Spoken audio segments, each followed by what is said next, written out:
Hello everybody, and welcome to the webinar Complex Requirements in Planning. The agenda for today. At first, I would like to speak about the complex planning requirements.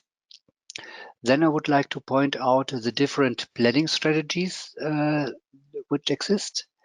And then I give you an overview over the tech-oriented planning. That's not only an IT tool, it's more an planning philosophy, and I would like to introduce it and also would like to show you the best basic principles of this planning methodology. And last but not least, I would like to point you to our additional webinars. Complex requirements in planning. What are these requirements? At first, we have the three classic goals of planning. We will speak about transparency, about meeting deadlines, and about efficiency. And the idea of a classic planning tool is transparency helps us to meet our schedule and our dates. And if we meet our dates, this brings us efficiency in the production. And when we ask our customers, why do your customers buy from you? They say, of course, of the short delivery time and a high reliability of our delivery dates. They speak about the pricing and about the quality. 20 years ago, quality was the top priority, but now, today, the logistic goals are the main priority. Let's go a little bit deeper in this planning. Customers buy because of the high quality, but when we see Germany, I think it's a precondition because we have high labor costs, and even other companies in China produce now machines and whatever in a decent quality. So let's have a look on schedule. The customers say, I buy from you because you have the shortest delivery time and a good quality. But the shorter the delivery time, the more difficult is it to guarantee this delivery date. So date changes and other things, machine breakdowns, mix up the whole production plan. So it's quite difficult to manage and to guarantee always a short delivery time. But on the other hand, customers want a permanent and reliable delivery time. They don't ask about internal problems. They want to have reliable dates. And of course, planning against these dates is a prerequisite for delivery in time, and transparency over the whole production process enables a timely reaction to disruptions. When we see efficiency is very close to the reason a low price, because a low price requires an efficient production, and an efficient production allows a low price. That's vice versa. And transparency on capacity utilization increases the efficiency potential. So now we have some typical problems in the planning. I think it's like a mountain, ice mountain. Normally we just see the peak, and the production planner has to work with some parameters. He has the inventory, he has the information about the capacity, the available capacity, he has information about the lead time, comes from routing plans and routing information, and he has a couple of planning parameters from the ERP system. These planning parameters are the stock, the capacity, the lead time, and minimum stock quantity, maximum stock quantity, different kind of reorder policies, and so on. But under the waterline, there are the real problems. So he has to deal with incorrect bill of materials that cause wrong inventory. The dates will often be changed by the customer, or other departments are not able to meet their dates. Rework is not considered enough. Absences of employees, unexpected machine breakdowns, and of course, very popular, the quick shots we have, and this all disrupts the production. Normally, the planner reacts on this unpredictable thing, releasing the orders as soon as possible, because he thought, when I release the order as soon as possible, then it's safe and everybody will take care about my production order.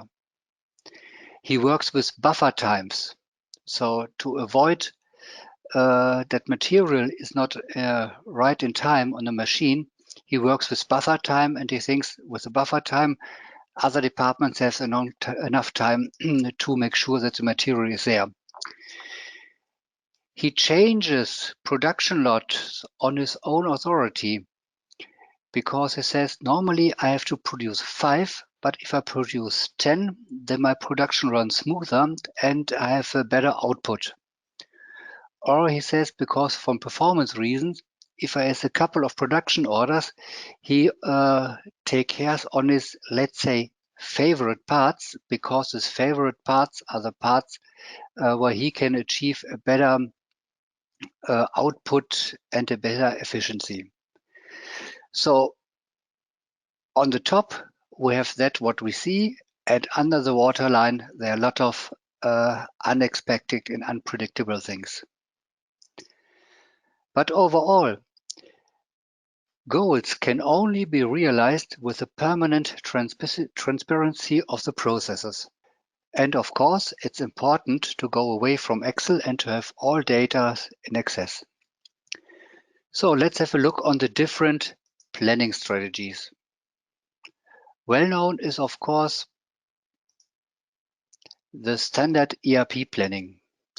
On the right side in the diagram, you see 3 production orders on 3 different work centers.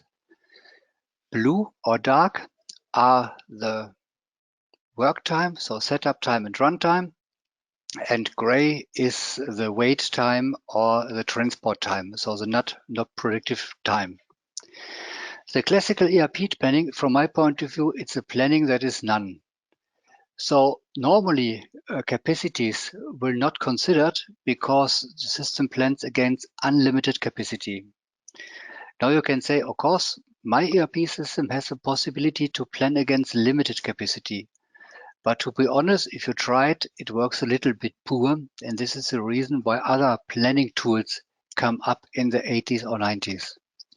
So it's a planning far away from the reality.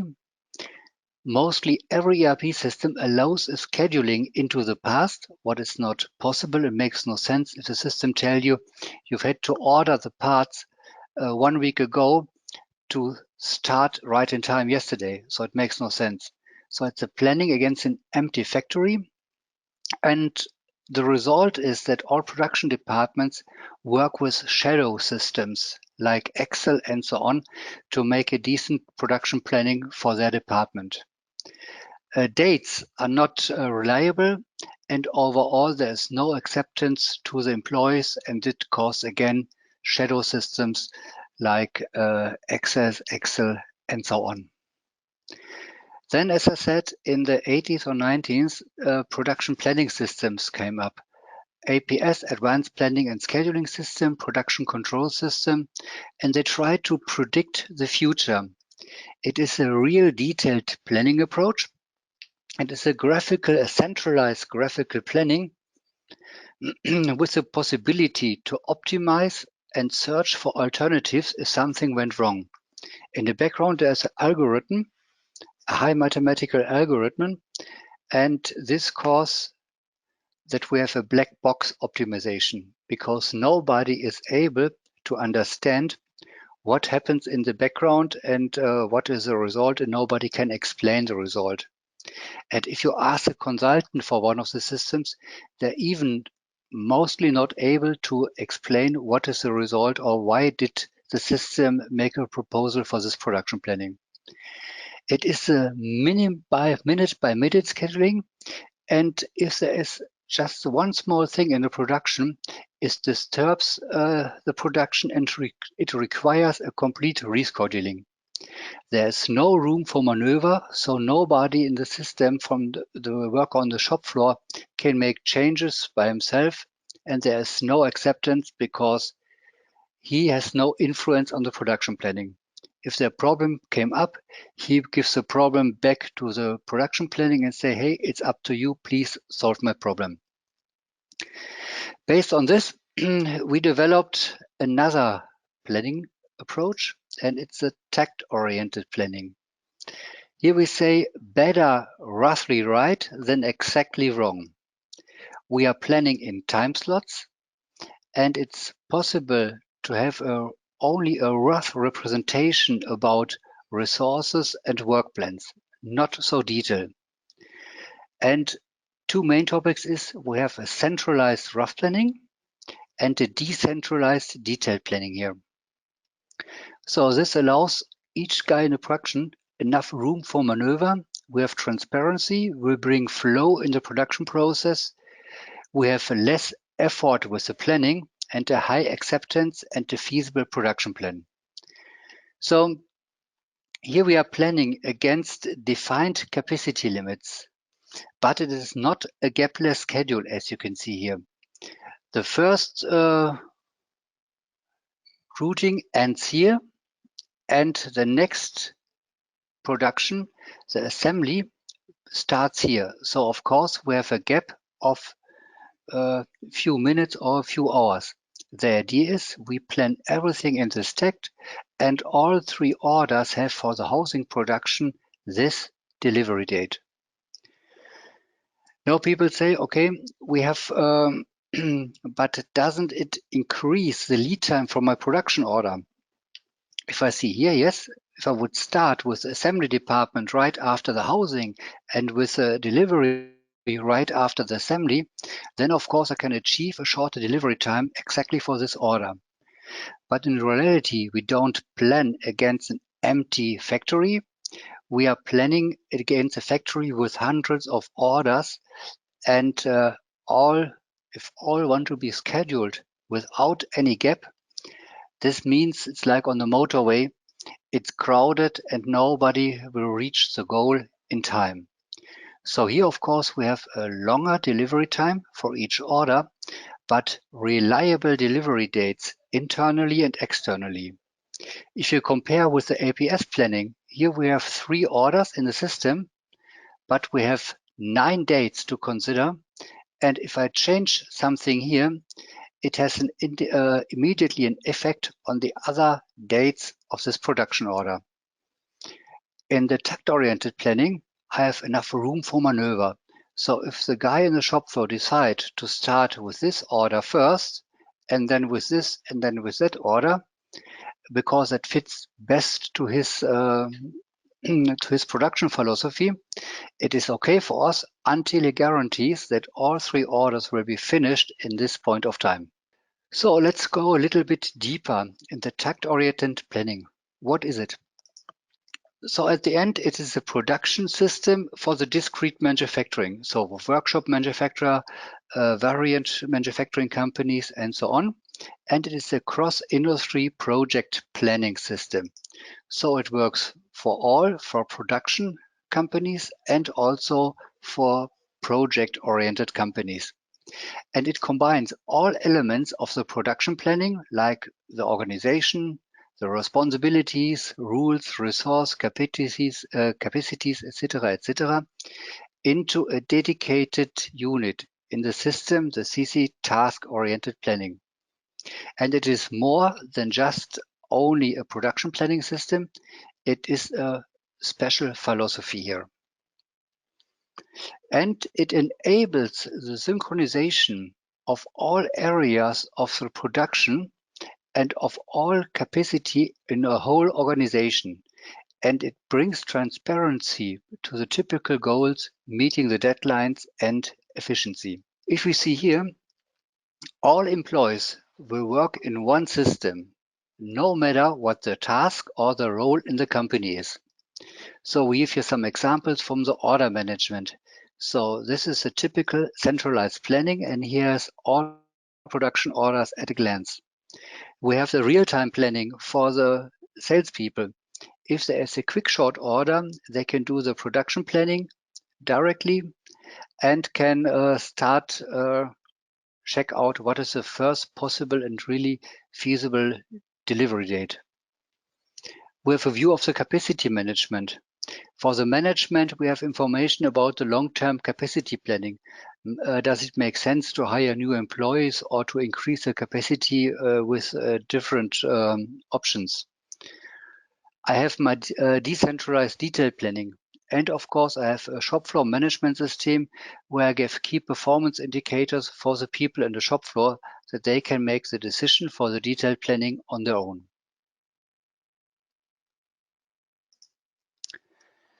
Now we have looked at the basic principles of the tact-oriented planning. So what we are doing is we are doing a planning in fixed time grids. That is what we called the resource tact. Like you can see here, we have for on one capacity, tact 1, tact 2, tact 3. And when we are here finished with all orders, we bring them to the next tact and then to the other one, and also the possibility to skip a tact in one production if it is not possible. So this gives the guys on the shop floor the room for maneuver and for processing and for handle the work. We define together feasible capacity limits, that is the tact for each department, and we define a degree of flow throughout the entire value chain. So we define that we have really a smooth flow of the production order through the production. And we make a coarsening of the planning. So we don't do a detailed planning based on machine center, persons, and whatever. The planning is on resource group and teams and machine groups. And we trust that they can manage their work inside the team or the resource group. This all brings stableness to the planning and acceptance to the guys on the shop floor because they are responsible for their own production planning. So here we have a view on the flexible capacity model. It's very simple. It's like a traffic light module. The green area on the left is what we can normally do. So I say I have 3 people in my production area and they work 8 hours per day. So I have a capacity limit of 24 hours a day. And without any problems, I can load work in this tact until the 24 limit is done, is full. Then I have a small area between green and yellow. This is what I can organize by myself inside this team. This is if I spend 1 hour overwork or make an additional shift or whatever. That's what I can do and decide inside the team. So that means for the production planning, if there is there's a peak in the production, normally I plan everything up to the green level, but in some cases I have no problem to go up to the yellow level. It is not the standard, but it is possible. And of course, I define a red area, and I should never plan over the red area because this is a total overload, and then I have to escalate this to their management.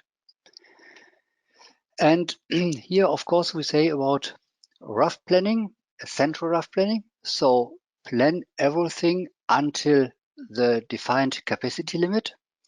And in the decentralized planning, they organize what they want to do. So they make a decision which is the first order. They define the sequence of the order. They define the priority of the orders.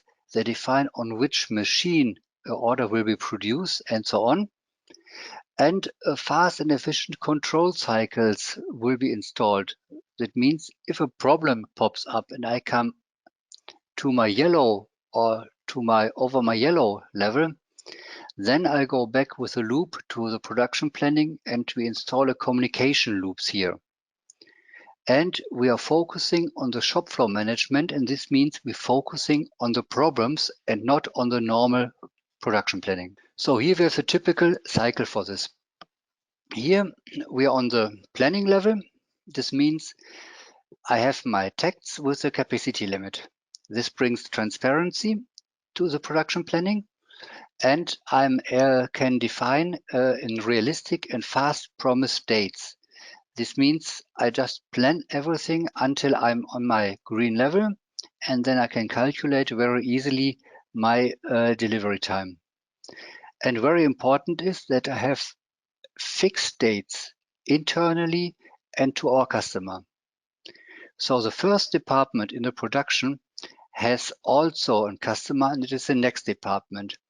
And he must rely on the dates I deliver. Then I'm in the task list, in the work list. Now I'm the view on the department. I have become my work list, and if I'm in the green area or in my yellow area, the work list is agreed as fixed. I have, of course, a possibility to breathe with my capacity a little bit, so I can use some overwork or whatever. And if I have problems, it's very important that I install a timely and proactive communication. And here I have the decentralized detailed planning. So that means if I decide the sequence of my order. For the people on a machine, that means the date is fixed. They know all tasks in their work list, and the date for all these tasks is fixed. And there is a priority. At first, they focus maybe on a backlog, then on a current act, and then on a next act. And there are predefined escalation mechanisms. So if something went wrong, they know exactly what to do. And at the end of this, each circle is a success control.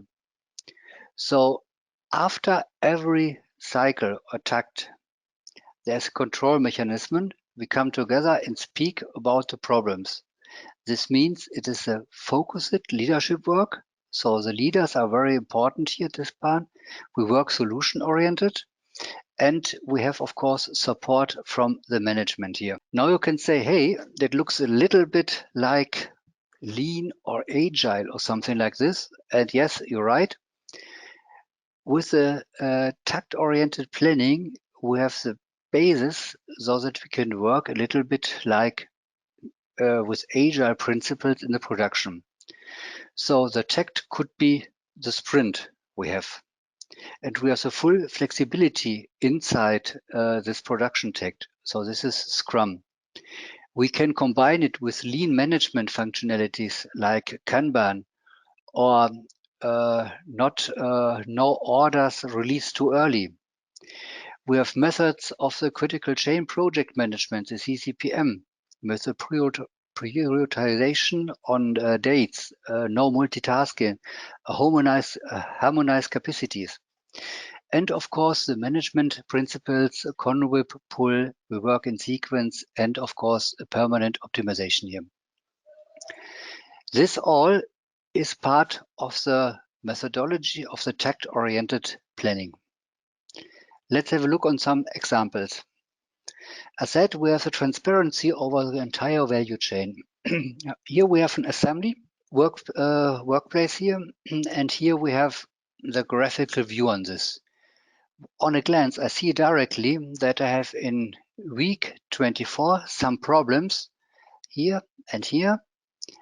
So I have to focus on this.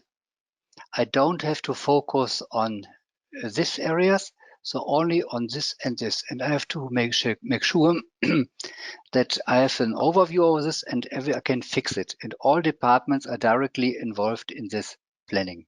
Here we have also information we deliver.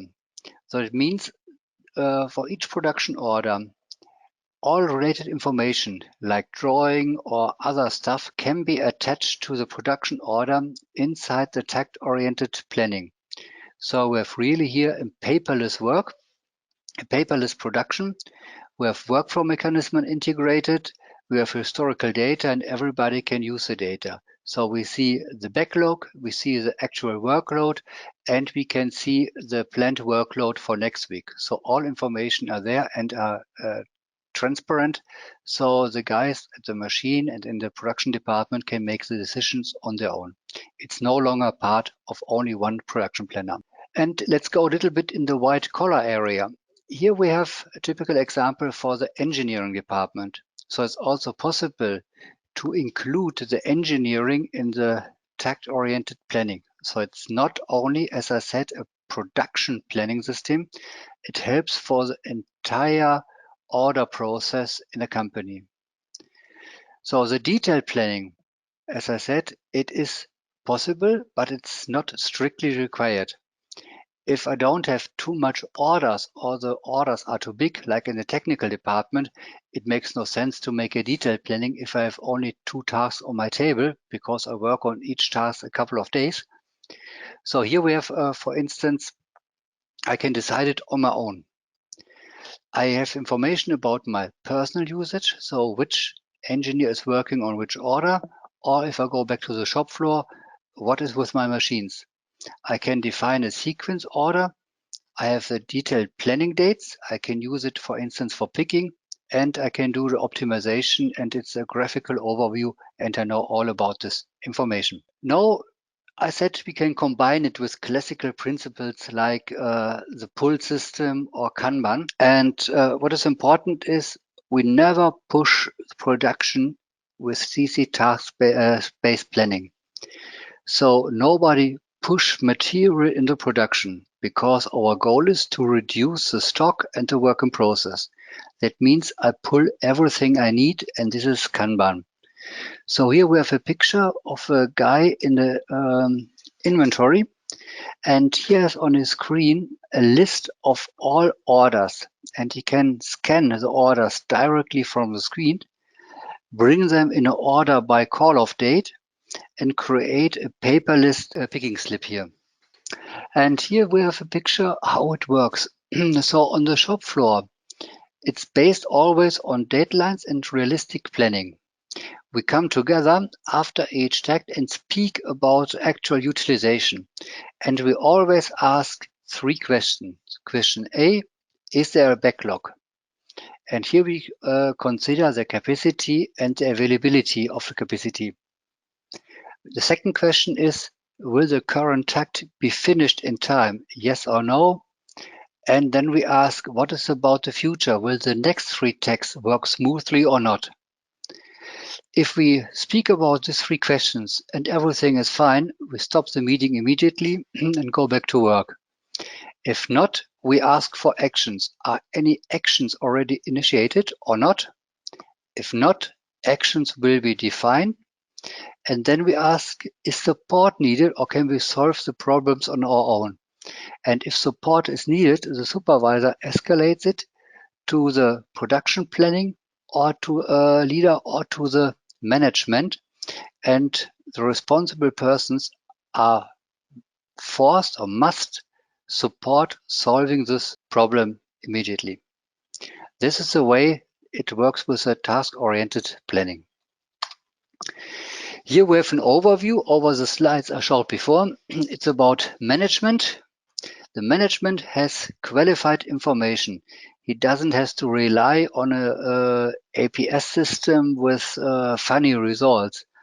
He has information about the long-term capacity planning, and he can make decisions increasing or decreasing the capacity.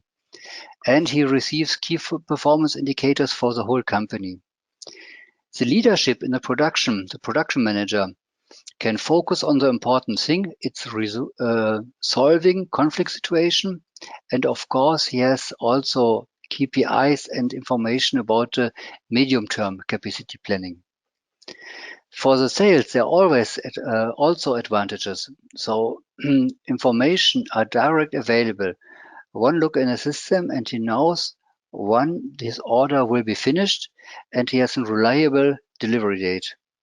He can provide the customer with all necessary information. And of course, there's a possibility to make decisions at the project level. So if a follow-up order pops in, he can do a planning about this, and then he can make a decision what order is more important, the new one with a delivery maybe in 6 weeks because there's no capacity, or do I want to scrap an older order in favor of this new one? But he has no more troubleshooting to do, calling in the production, calling with the customer, and handle all the things.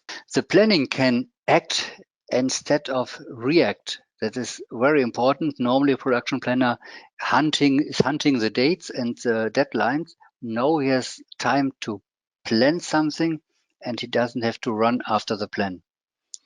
And of course, if a plan change, so if I move one order from one tag to another tag, of course, it has influence on the other tag.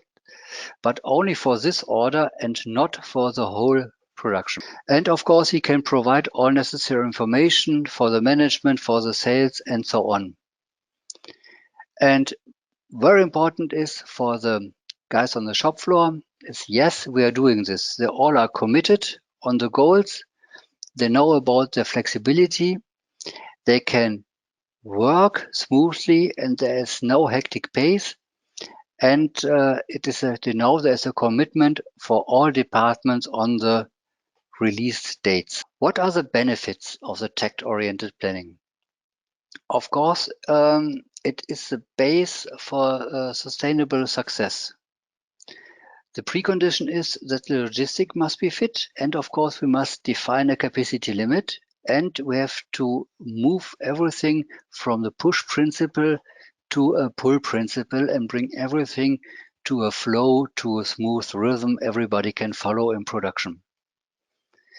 Then we have to follow the principles. Central rough planning, more decentralized detail planning, and more responsibility for the departments in the production. The principles has to be implemented, and it is a cultural change. Normally, every company has a centralized planning, and responsibility to the people on the shop floor and a decentralized detailed planning is a cultural change for a lot of companies.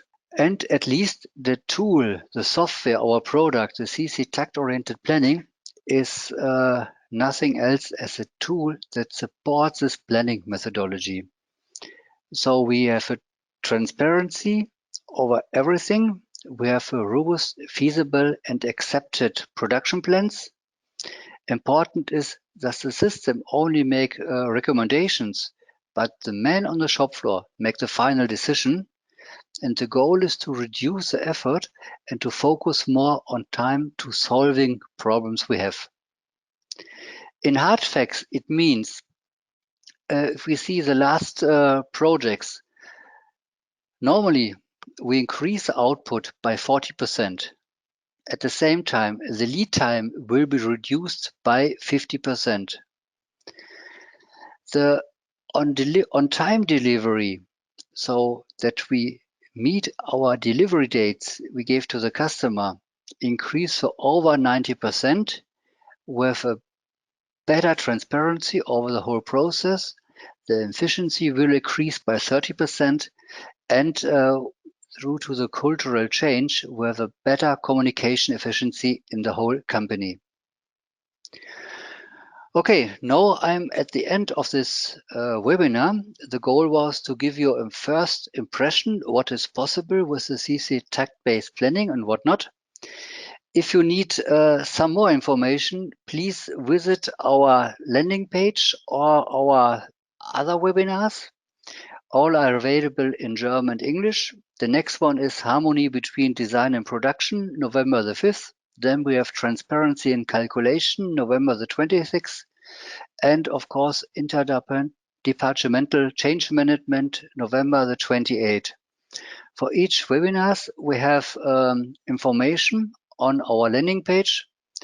And also, you find all the information here on our In Focus page. So I would like to say thank you and have a nice day and a nice weekend. Bye bye.